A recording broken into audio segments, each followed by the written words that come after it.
Hi. It's me.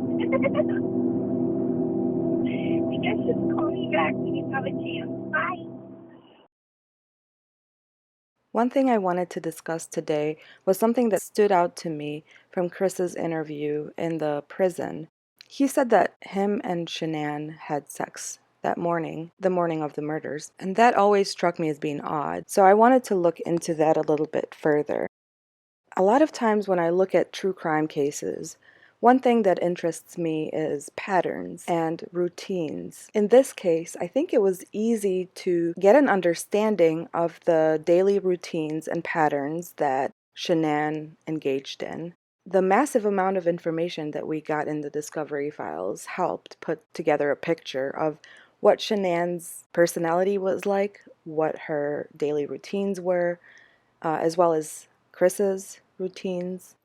And even law enforcement, when they're investigating a case, the first thing that they do ask is for anyone who had noticed any changes in behavior or strange behavior to report that to the authorities. We all have routines, whether we're conscious of them or not. If you want to test this theory, I would challenge you to pay attention to what you do, how you do it on a daily basis. And then think of a time when you strayed away from that routine and what had to happen in order for that routine to change. And let me know in the comments what you find. Patterns help us predict behavior. One of the reasons why Nicole Atkinson caught on so fast that something was wrong is because she knows Shanann's patterns, and she knows that if she starts a project, she does not stop until it's finished. Shanann noticed a change in Chris too. She talked to her girlfriends about it through texts. She says they used to have sex all the time. They would go places. They would be more affectionate. But something had changed, and she didn't know what it was. In looking through Shanann's text messages, she tells her friends that he's rejected her multiple times.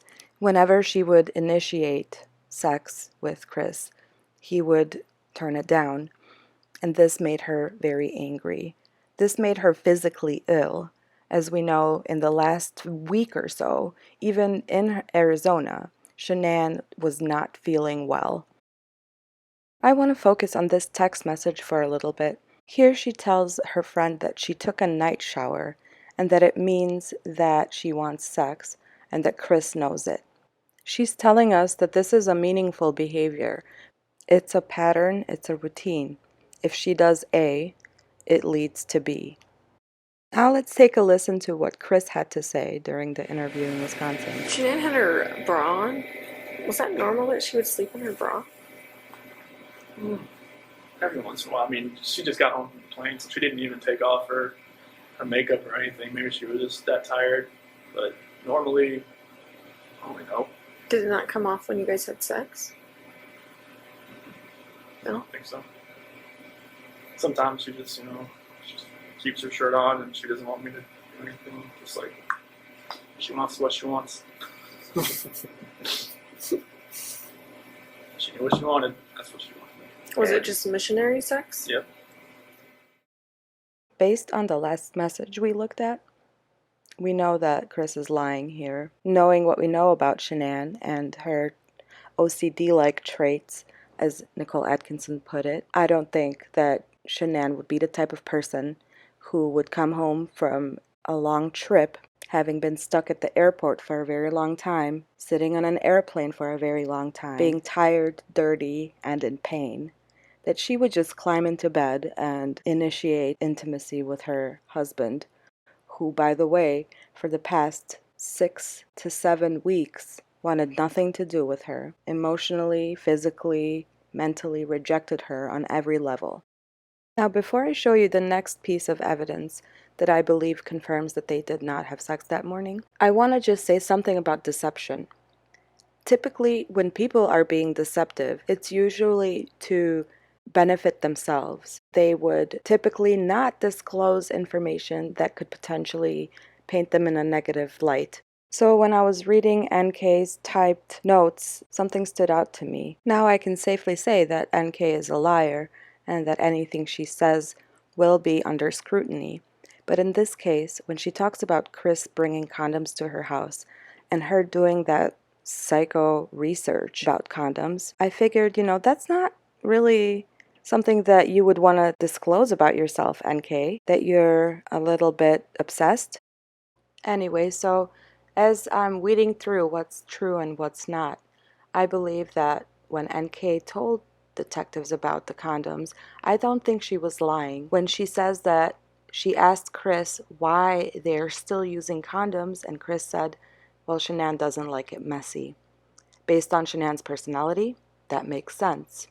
Basically, what I'm saying is that there is no way that I believe Shanann would, number one, come from the airport, not shower, number two, get in bed with Chris and try to initiate sex without having showered.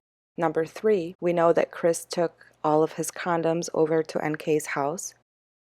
Number four, Shanann was sick all weekend long. She had migraines. She was throwing up. She wasn't eating. She wasn't drinking. She wasn't sleeping.